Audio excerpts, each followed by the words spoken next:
What's going on, everyone? I'm Riker, and you're listening to the House of Horizons, where we elevate our everyday lives.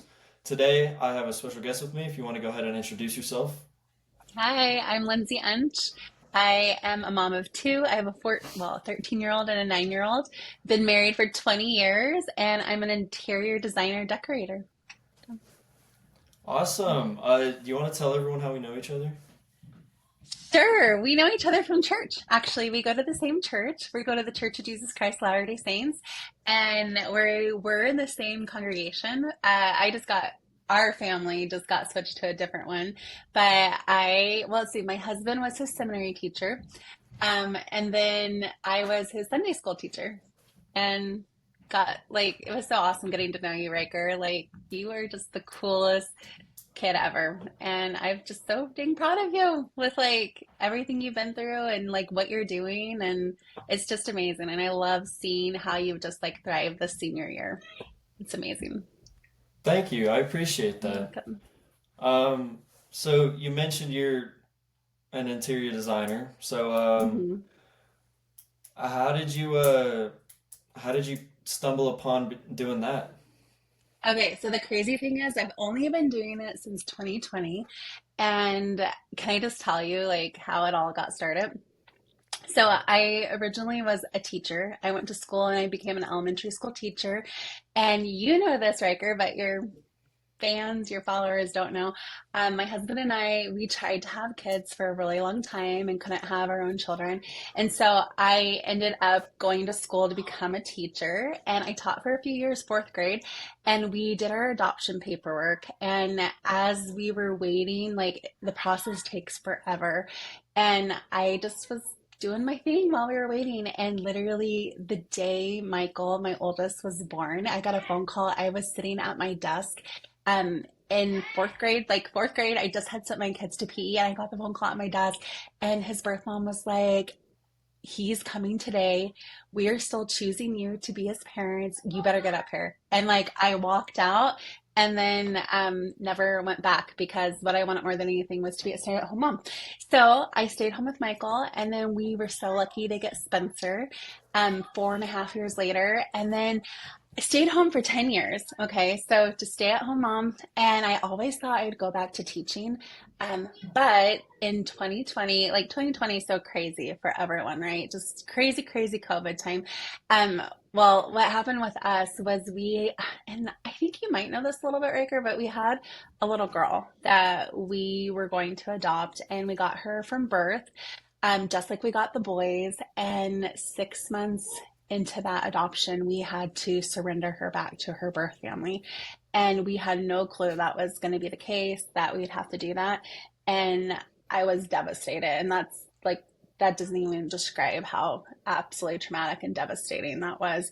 And at the time, like that was March 2020, and then COVID happened, and actually staying home with my husband and my two boys during COVID, I think was what our family needed to heal from that, like just not having our baby girl.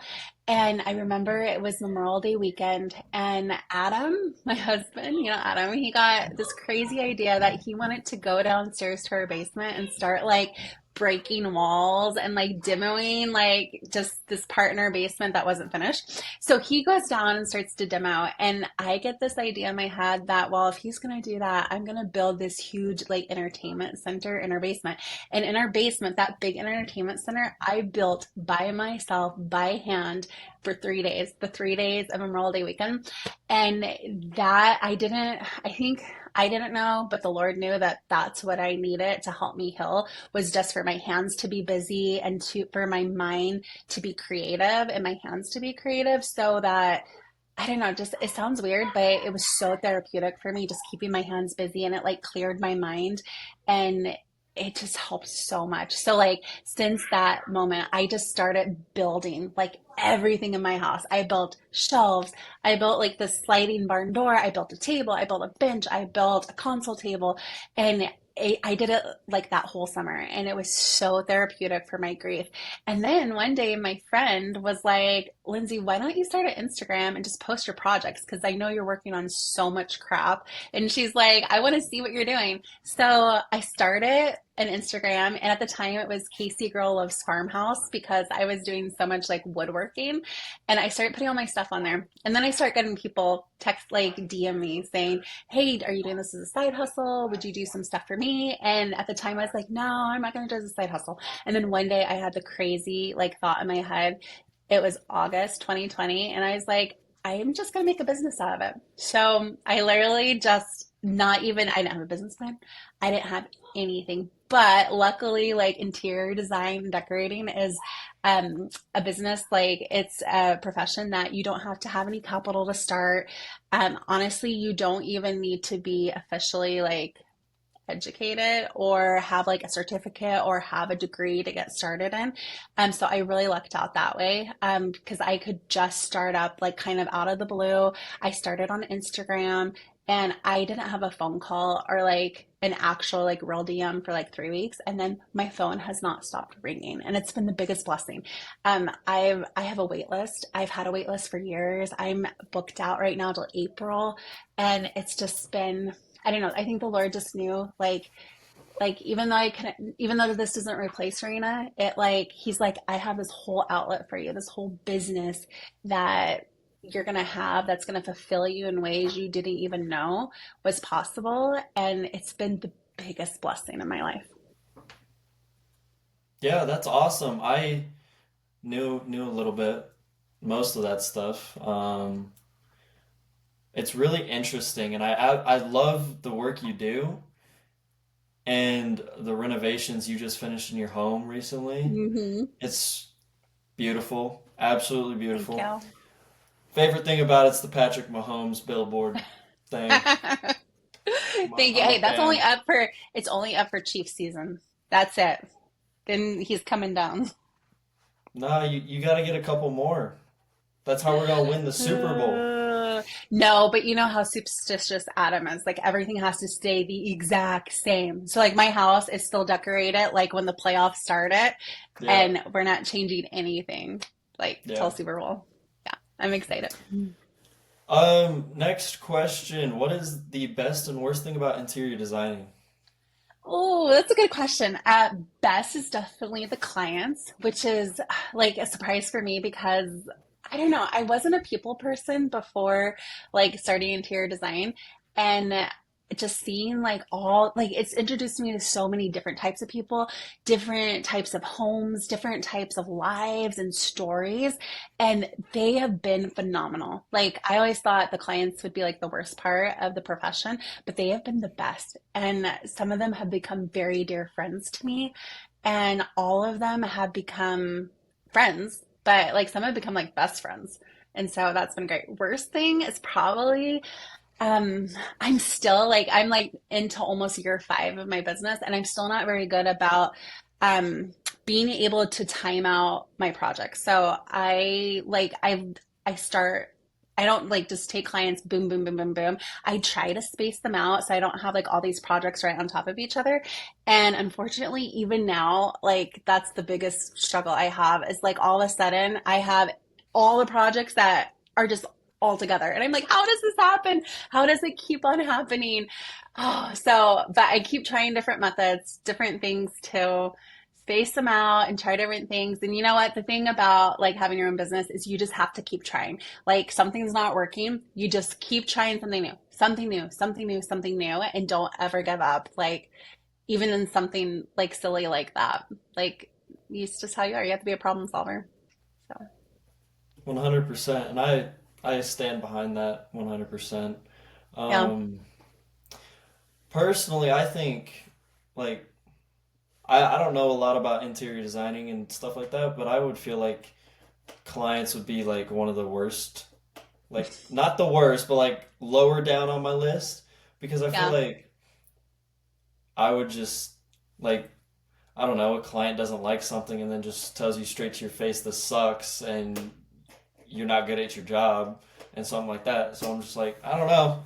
I Okay, Breaker, you know what I tell people? So I've had interns and like college kids like work for me and like do that, and they have said the same thing. They're like, you have the thickest skin, and you have to. Like the thing is, I don't take it personally because this is a person's home, their money, and their home.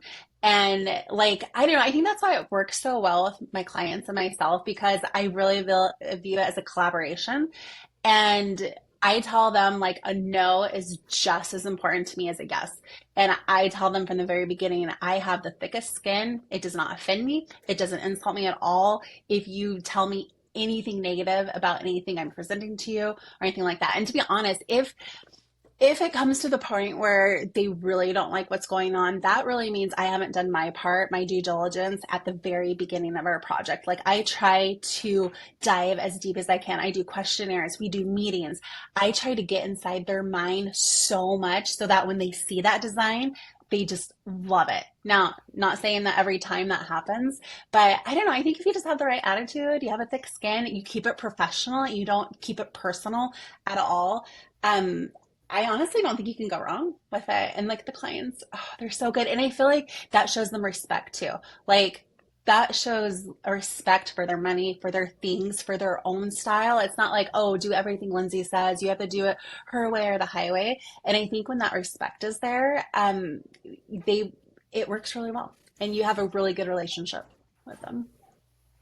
Yeah, that's the relationship I have with my clients with cheesecake is just Yeah. we don't really there's no bad thing about it. It's just like if they like it, they like it, and then they'll come back to me and like, "Hey, this flavor was so good. Have you ever tried doing XYZ flavors?" And I'll be like, actually, I thought about this one, haven't thought about that one, but I'll definitely look into it and stuff like that. So I feel like I like client relationships a lot. So, Yeah. and there's a lot. As well as me being one of your clients, because this guy makes the best cheesecake, I totally agree with what you just said. Because remember, well, my favorite one is the chocolate cheesecake. I shouldn't say this to people because they don't know that you actually make a chocolate cheesecake just for me.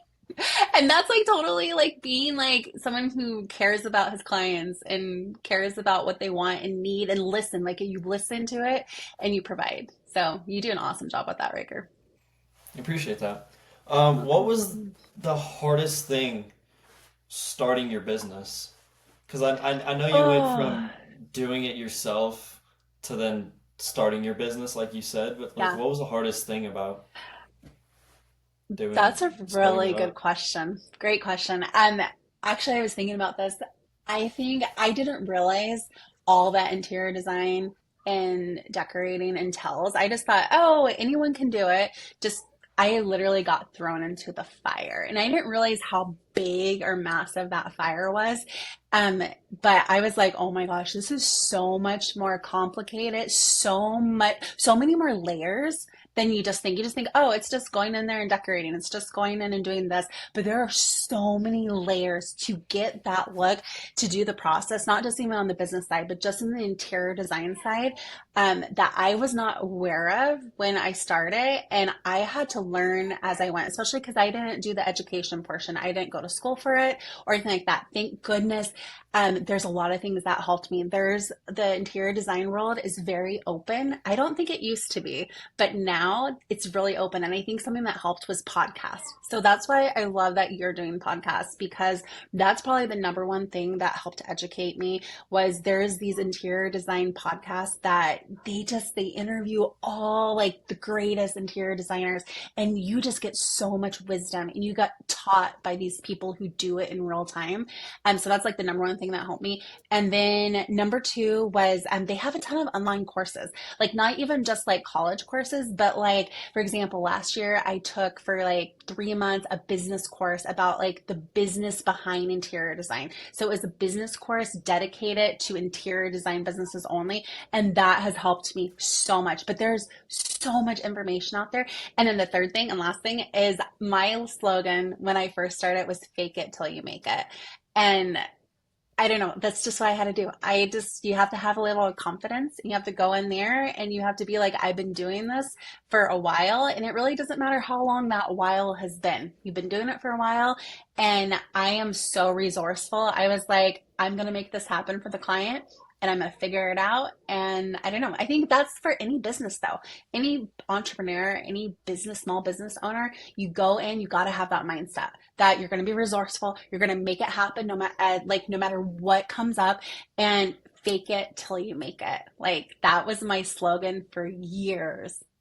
Sometimes still is my slogan, but I feel like now I'm so much like I look back to like 4 years ago and I'm like, oh my gosh, like what I used to do, like compared to now is like boom.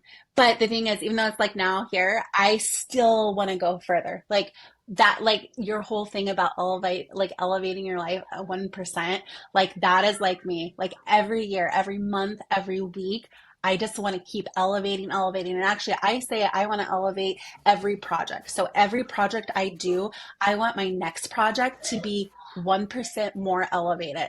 Like I like to, when I end a project with a client, I love to look back and see what worked, what didn't work, what can I do better? Because there's never been a single time that I've been like, oh, it was perfect. I did the best job ever. I can't do better. No, like I have to keep on and keep on and keep on going better and better and better. Yeah. That kind of just a random question, I guess. It kind of leads into a random Oh question my I gosh. have. What's your universal goal when you have a client? That's a really good question. My probably okay. The thing is, I do so many different spaces too. So it's like, is there a different goal if I'm doing a living room versus a kitchen versus a bedroom? And I would say probably no. My universal goal is to really marriage or just really do the marriage of functionality and aesthetics. So when I go into design a space, those are my two top priorities. Is I want to make sure it's functional for the family or the person, that it works the way they need it to work. And whatever that functionality needs to be, that's the number one thing. And then I want to make it as beautiful as possible and as pleasing to the eye as possible so that it's functional. But I feel like if you nail the part that's a beautiful aesthetic as well, that's like kind of what motivates people to live in that space.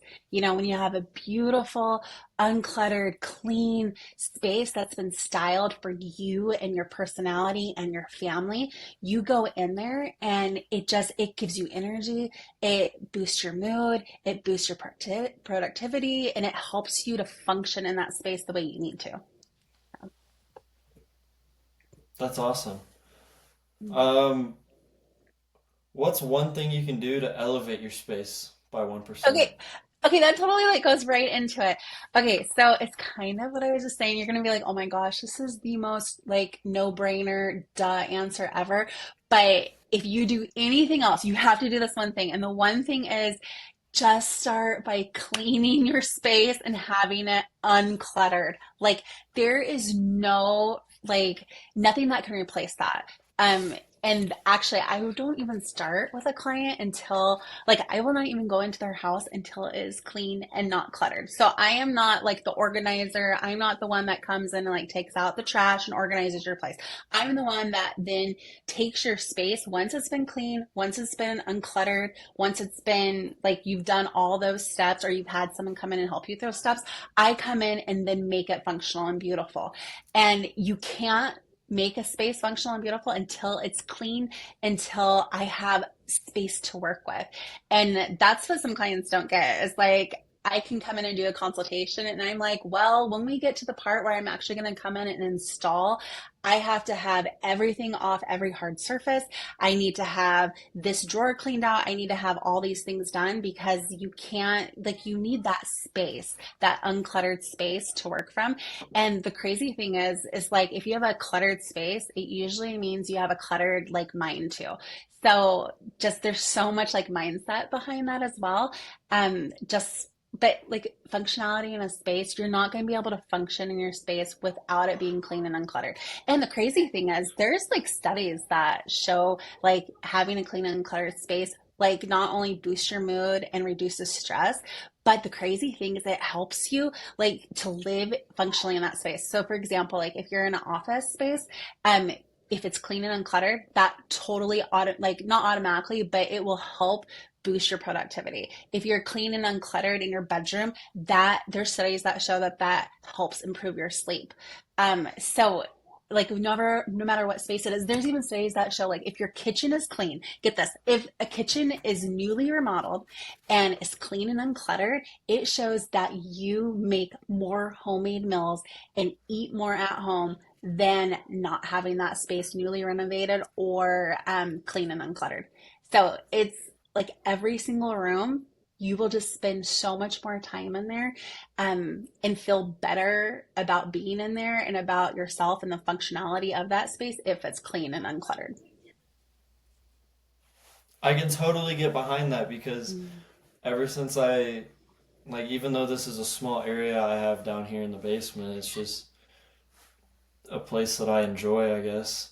And Yeah. I'm currently working on hanging some pictures. I don't have any hung yet, but hanging some pictures to make it feel really nice. Like, even if I don't have anything I need to be doing, I'll just come down here, see what I can do maybe for my next episode or Yeah. advertising X, Y, or Z, something. Or sometimes I'll just sit down here and listen to music and just sit here because I don't know. I like my space, even though it's really small, but I like it, so. Okay, can I ask you, do you notice if it gets cluttered? Does like what how does that affect you? If your little personal space gets cluttered, do you feel like there's an effect there? Yes and no. I'm not No. the most organized person, but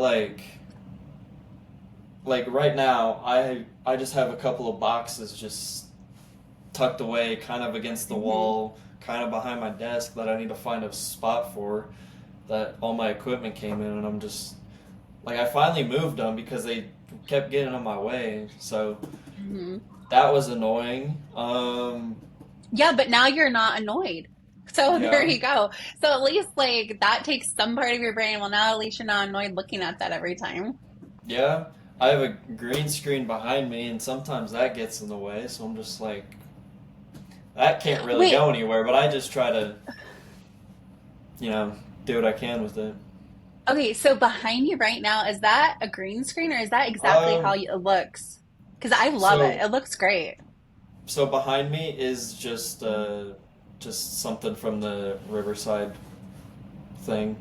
You can change. I don't know on your side, but on my side, you can just Yeah. change your background. Um, but It I looks good. I like it. It yeah, looks professional, but it still looks like, I don't know, like fun and it has like a vibe to it, which I yeah. like. No, Thanks. this is my actual background. Thank you very much. I like the Lindsay Untch Interiors behind Hmm. you. Okay, the crazy thing is, okay, so guess what? I just renovated my whole main level. I also just newly renovated my office, which was in the same room, but now it's like newly renovated. And this is the first time I've had like an actual like sign or anything that has like my name and business on it. And even that one little thing, I come in and I feel so legit. Like it gives a confidence booster. It's like it makes you feel proud. I come in and I'm like, this is my business. I did this literally out of thin air. And I don't know, there's nothing that can replace that feeling ever. I get the same feeling when I walk down here and just sit down. I Hmm. just walking around the green screen and then just seeing my desk. I'm just like, I'm proud of this. Like Yeah. it's something I enjoy. It's something I hope everyone else enjoys. But I don't know. It's just something different, and I totally see what you're Yeah. saying about it. Well, Heading into the next segment, though, stepping away wait, can from I wait, can I do one more thing? what's up. Yes, what's up? Okay. Sorry. One more You're thing. Okay. good. You're One good. more thing. Okay. I wanted to share. Okay, so if you already have a clean and uncluttered space, which is like hopefully most people already have, I want to share three things that could elevate your space if you're ready to take the next step. And these are three things that professionally, like I feel have made a huge difference in every space that I do. So do you mind if I share those? Go ahead. Okay, the first thing is, and these are all practical things that you can start right now. Like even you, Riker, right there with your desk. The first thing I always do in any space is I have a catch-all. Like, so no matter if it's a kitchen, your entry when you come in, your desk area, have a catch-all basket or tote or tray or something. Even if the only room you can claim right now is like your bedroom. Like, I cannot tell you, I've done many bedrooms and nightstands are always so cluttered. Like, you already have a lamp on there, usually, you usually have your Alexa or your clock or whatever, and you have your phone, you have your chargers, plus whatever other crap you have on there. If you just do a tray or a basket that you put that stuff in, it just makes a boundary and already you're clean, you're organized, and it has a place to go. And so no matter what room I do, I always put a catch-all. Even like in living rooms, you'll always see houses that I have done, you'll always see a bowl on the coffee table. Like even my own house has a bowl on the coffee table, and that's where our remotes go and our coasters go. Just because I don't know, it's that boundary and that clear space on the actual hard surface that just helps the whole aesthetic and helps the functionality and clears your mind. So that would be the first thing to do to elevate your space. Do a catch-all. It's a game changer. Game changer. Do you have a catch-all, by the way? Can I ask? Um, yes, but at the same time, I don't really use it. It's literally for my keys and my wallet. But those typically go next to my, um, they either go next to my backpack, which is on the main level, or No. up in my room next to my jewelry box. Okay, why don't you use it? Do you just have to train yourself and like get in the habit of using it? Honestly, like, if I know I'm not going somewhere, I'll go put them up. But Mm-hmm. most of the time, I'm like always doing something, so I don't want to like walk upstairs to go put them away. I just put them Uh, on the couch and I'll grab them when I leave. So okay. that's Well, that's why I don't use it. okay. There is a phrase, a saying that I use more than any saying at my own personal house, and it's instead of putting it down, put it away. Like, don't put it down, put it away. It literally takes one or two more seconds, but that's like ingrained. That's what I try to do. Anything I have, don't put it down, put it away. So there's a little food for thought for you. I'll take Okay, it so into that's consideration. Okay, so that's the first thing is that. Second thing, which you're gonna think is kind of crazy, but it's a candle. Having a scent. Like the crazy thing is having a scent that you put on like even you like doing a podcast, you can have a candle that's your scent, and when you light it, it will automatically train your brain to get into the place of like productivity that you associate with that scent. So, especially like with me working from home, you having a podcast office there in your house, when you're in a space that serves multiple purposes, or like in a house, and now you have to change from being like me, home Lindsay, to like work Lindsay. Something I've learned over the last couple of years because I've always worked from home is I come in the morning and I always put my candle on, and I usually use this stress relief candle. I put that candle on and I put on my favorite playlist, and somehow those two things, the audio and then like your scent, it just puts me in like that productivity zone. And it's crazy. I learned it from like a podcast or something a year or two ago, and I started doing it, and I'm like, holy crap, that has changed. That's 1%. 1% something I did in my everyday work life probably about a year ago that made such a huge difference. And the crazy thing is, even for guys, they have like, I was going to show you this. They have got like candles specifically for guys that have masculine scents, and like this one is like the number one I put in for any guy clients I have, and it's from Bath and Body Works, and then it's the Mahogany Teakwood Intense, and it just smells masculine and like leathery and just like musky, and all my guy clients love it. So you can do that.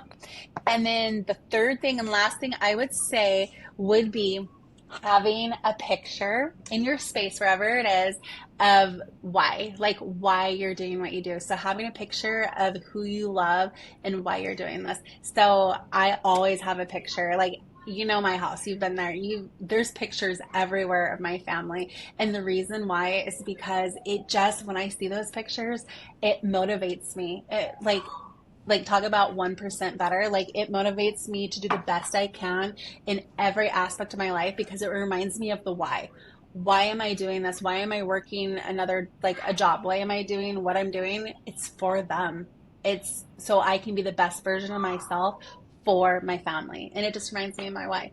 So I would say to you and any people who are listening, start with those three things: catch-all basket or tray, a scent that you can train yourself to get into whatever zone you need it to be. And like if it's a bedroom, do like a lavender scent. If it's a kitchen, do clean linen or citrus.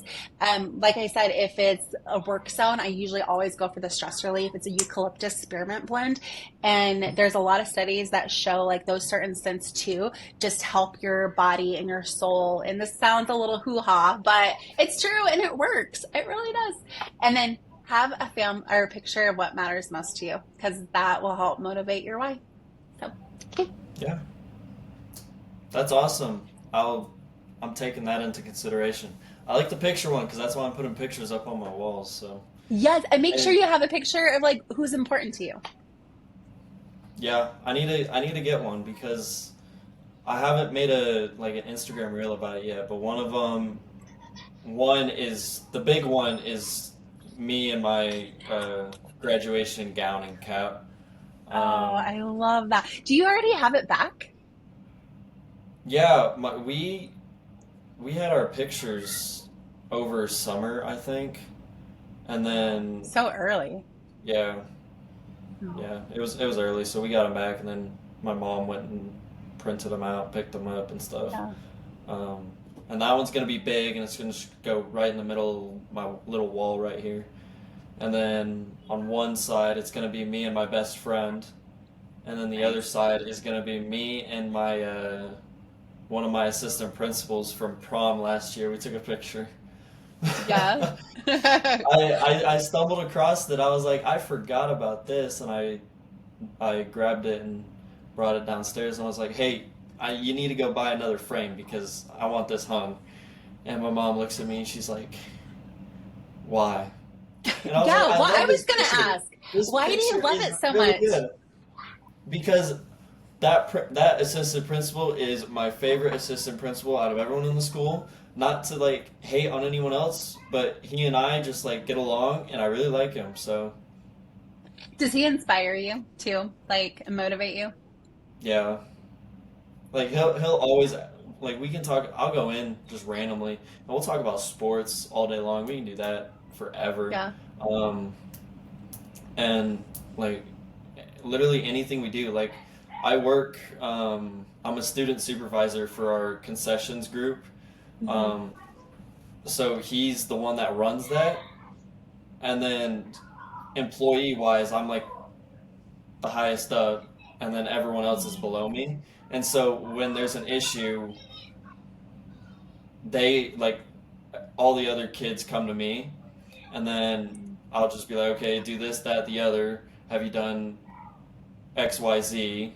You should do this or that. And then I'll go talk to my my advisor the next day and be like, hey, so and so had an issue with this. Like basically just checkups and stuff. Yeah. Um, so I'm like always talking to him, and I don't know. I just have a really good connection with him, I guess. Oh, that's cool. I love that. That's cool. Yeah.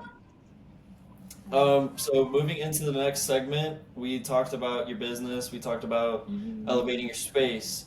The whole topic of this podcast is to elevate your everyday life. So what do you do personally to elevate your life for yourself, your family, or your clients? I love it. Such a good question. I love that that's what this podcast is about. Okay, so I have listened to your other episodes, and I have to tell you, I love your episodes. Your podcast is amazing. I think it's gonna really like blow up. I'm hoping it's gonna blow up because it's awesome. I've loved the people that you've had on there. Okay, that being said, Because I know you've talked about how like you don't like New Year's resolutions, and a lot of people already have talked about goals, which I think is interesting because I'm going to talk about goals too. And I wonder if that's going to be like a theme, like to elevate your life. It's really hard to elevate your life without knowing where you're going to go. Like, I don't know. I was just thinking, oh my gosh, I'm going to be talking about goals right now too. And I'm like, I don't want people to be like, oh my gosh, all they talk about is goals, but that's what it is. Okay.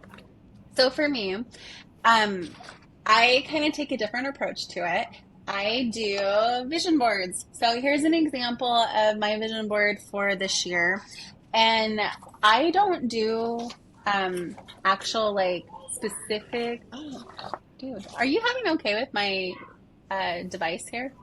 You you went. I saw a little bit of the vision board. Okay. Maybe show it again one more time. It says the device is struggling to record. To Oh, highlight on your device. Okay, sorry. It's like freezing up on me. Let me see. I think you'll be fine. You think it's fine? Okay. So, do you want to actually see the vision board? Or Yeah, I let me do. explain. Okay, I'll show it to you, but let me explain first. So, first, like for me, like and this is why I'm like so passionate about design because I am such a visual person. I've always been a visual person. So for me, for goals and to elevate my life, to make myself better, I can't just write down like people normally do for New Year's resolutions. Hey, I'm going to do this SMART goal, this specific, measured, accountable, action timed thing. And I think that's why like the person you had on there, Jody, who was saying like, yeah, that's why those fell and you just cross them off because you don't do it one or two times and you like fall off the wagon. And so I totally agree with that. And the way that it works for me, because I'm so visual, is to do the vision board where I have images that speak to the person I want to become this year. So it's not necessarily even like these specific goals, but more it's these like images and these words that I want to become. And the only timeline I give myself is the year. So, like the whole year, by the end of the year, I would love to be a person that either is doing these things or is someone that would do a variation of these things. And that helps me to not have that all or nothing mindset because I think like I'm a perfectionist at heart, like a recovering perfectionist, and that's been really detrimental to me in the past is like all or nothing because if I don't hit it one time, it's done. And when I switched to doing images and like just trying to become one of these images, it really helped. So this is what I have for this year is let's see. So this right here is like you know that we met at church. I am really big into church. So this is just I want to be someone that focuses. I love this saying. It says set your mind on things above. And I just want to be a person who does this often and goes to the temple often. And I do now, but I want to be a person that does it more often. And then down here, I really want to work on being strong. And for me, the strength right now, like my strength is going to be like spiritual strength, but also I really want to work on muscular strength. So like, I don't know. And I don't know exactly what that looks like. But at the end of the year, I want to be someone who could possibly do this. And then over here, my other areas that I'm trying to work on is this is everything for my business. The first time ever, thanks to that business coaching course I did, I set like actual goals for my business this year, and I have already felt such a big difference. Like huge difference. So I'm going to keep crushing it here. And then I don't know, these two are kind of like, I'm not exactly sure what they look like yet, but I want to be someone by the end of the year who is more present with family time. And these images really spoke to me. And then I love this right here of doing more of what I love and bringing me joy. I am not a backpacker. I'm not a hiker, but these just spoke to me. So I don't know, maybe I'll be doing more outdoor things. Um, in this year and just I don't know I love that it's still like open-minded too. It's open-ended. I'm not in like this box and I don't know, these are just things that are inspiring me and that's what I'm going to do and that's how I'm going to be better and that's how I'm going to elevate myself and in turn elevate all those around me. Because, like, this whole podcast, you, is all about doing that 1% so that you're better, so that those around you are better, so you can serve others better, so you can love those in your sphere better. Like, that's what it's all about. So I am just doing everything you're saying to do. Yeah. Question about the vision board.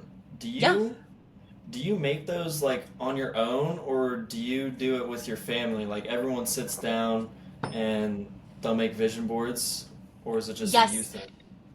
So it kind of just depends on the year. Most years we do it as a family. Like my ones from past years are a family. And we also like we all have magazines out and we all do it together. Um, but to be honest, I'm like the only one that likes to do the vision boards. I don't know. Maybe that just speaks to how each of us are different and how we are inspired differently and we learn differently. But for me, the visuals really speak strongly. For my husband, for Adam, he likes to write it out. He likes to do charts. He likes to write everything out. He'll do a vision board if I make him. But to be honest, he just really likes to write things out. And then my two younger kids, honestly, they could care less, but I'm hoping it's just instilling that habit to them. This one I did. I'm in Young Women's in my current church congregation, and I led a vision board activity last night. And so I had this made, and I did this one on my own um, with that. So,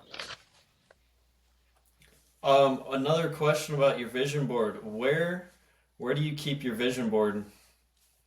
okay, that's as important as having a vision board. So if you don't like, you have to see it every single day because if not, it's not going to help you elevate your life if you're not seeing it. So it is in my bathroom. Like I have my mirror and I have it hanging right to the side of my mirror, and I make sure I look at it every morning for about 10 seconds. So that's the other part of it. Like you do the vision board, but you're not done then. You have to make sure you train yourself or do a habit stack somehow so that you like I know part of my morning routine is when I'm doing this certain thing, I look at the vision board. So part of the morning routine is there's a certain type in the morning, certain time in the morning. I sit there, I'm doing something at my countertop, and I always look at my vision board. And if I miss that step, then there's really no point in having a vision board. So, Yeah. I I told you when at the Chiefs party last week, mm-hmm. I'm not a big vision board guy. Yeah. I guess I'm like Adam, but I don't really write my stuff down. I just like think of a goal for the month, whether it be in my own business, my podcasting career, whatever it is, like my academic goals. I just think of a goal, one big goal, and if I don't hit it by the end of the month, it's just like, okay, why didn't I hit that goal? Mm-hmm. What was stopping me? What could I do better? Why, like, what, just overall why? And then I'll reevaluate for the next month and be like, okay, what goal do I want for the next month? And if it's the same goal, what can I do to achieve that goal? So I love that's that. what I just don't put it on a piece of paper or in my notes or something. So You know what? One of the biggest pieces of advice I got a few years ago was there are 1,000 ways to do everything, and you just have to find the way that works for you and throw everything else out the door. So I love that that's how it works for you. How it works for me is vision boards. How it works for my husband is writing it down. I say the important thing is just figuring out like what you want to do and then figure out how you can best motivate yourself by doing it a certain way, if that makes sense. yeah. Um, one last question. If you had to restart with your business, I guess this ties back into the earlier segment about your business. If you had to restart, what would you restart and what would you do different? Well, honestly, I would not do anything different. You probably could have guessed I would have said that, but I feel like everything, like the last 20 years of my life since I graduated high school till now, it was my 20th high school reunion last year. So 20 years married. I got married right after high school, and 20 years since high school, I, looking back, would not do a single thing differently.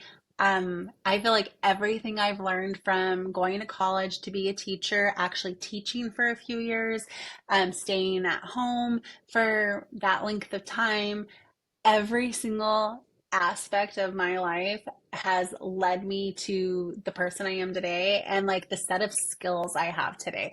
I'll say that one thing that people most comment about me, whether it's my clients or like my coworkers or my team that I have, is how resourceful I am. Um, there is no problem I cannot solve, whether it is what are we going to use to hang this thing up, or why does not that not fit in there in that right spot, or this came broken or whatnot. There is not a single problem that I cannot solve. And I really think that's because of just a really large skill set built over so many different, um, just not professions, but so many different like things I've done in my life. And it's just made me that much better, I think, now in doing something I'm so passionate about and that I love. So yeah, I wouldn't do anything different. And Riker, you didn't ask about the bad day question. Are you going to ask about what happens if you have a bad day? And this is why I share my questions with you guys. Yeah, that's a very good question. Yeah. Overall, everyone has bad days. I talked about it in my last episode with Connor.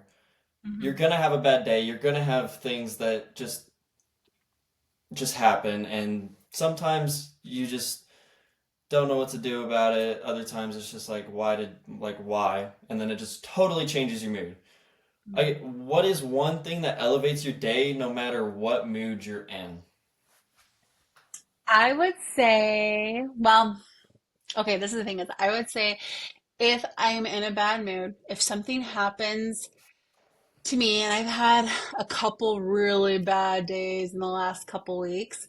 For me, it's talking to someone else, talking to a trusted friend or spouse, just a trusted person, that I can verbally get out what's going on, what the problem is, what I'm feeling, anything like that. If I can talk to someone, I don't know what it is about actually like speaking it out loud, but if I can say it out loud to somebody else, who's listening to me, I just like it just gets out of my mind. It gets out of my I'm able to process it and I can start then the next step. Like I can start the next step, whatever that could be. Maybe it's having to make restitution with someone, or maybe it's this bad things happen. Now, what are you going to do about it?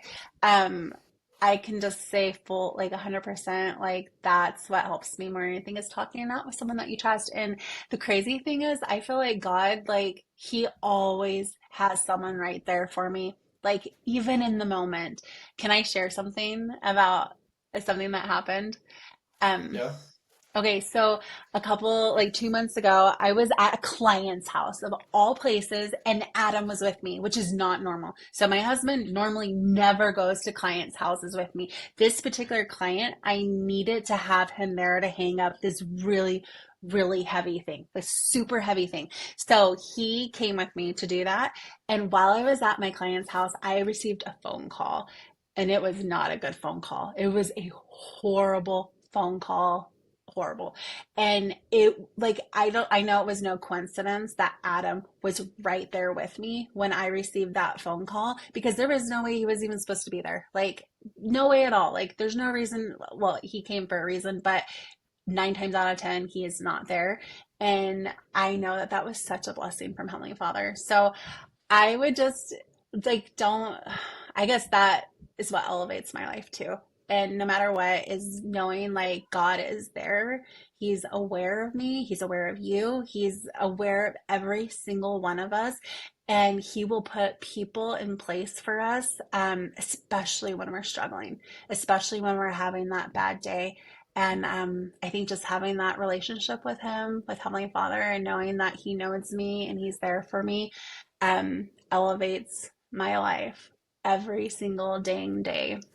So, Yeah, I love that. Um, I guess that's all I have. okay. If you don't have anything else to say. No, that's good. I've enjoyed it. Thanks for having me. Thank you so much, Yeah. Riker. So we went around, talked about what you do as an interior designer. We talked about elevating your space, elevating your everyday life. Hmm. Um, for everyone out there, can you go ahead and like just plug yourself? Like, what's your Instagram and Oh, thank website if you have you. one? Yes, I am Lindsay Untch Interiors. So you can find me. Instagram is up to date every single day, Monday through Friday. I have a social media girl that we have things going on all the time on Instagram. So Instagram is at Lindsay Untch Interiors, and then my website is lindsayuntchinteriors.com. And I'm also on Facebook, but it's everything is Lindsay Untch Interiors. So Plain and simple. yeah, thank you Well, so much for having me. thanks for being on. Um, I guess that's going to close this episode. We'll see you guys next week. And that was the House of Horizons. I'm your host, Riker. We'll see you next time. Bye.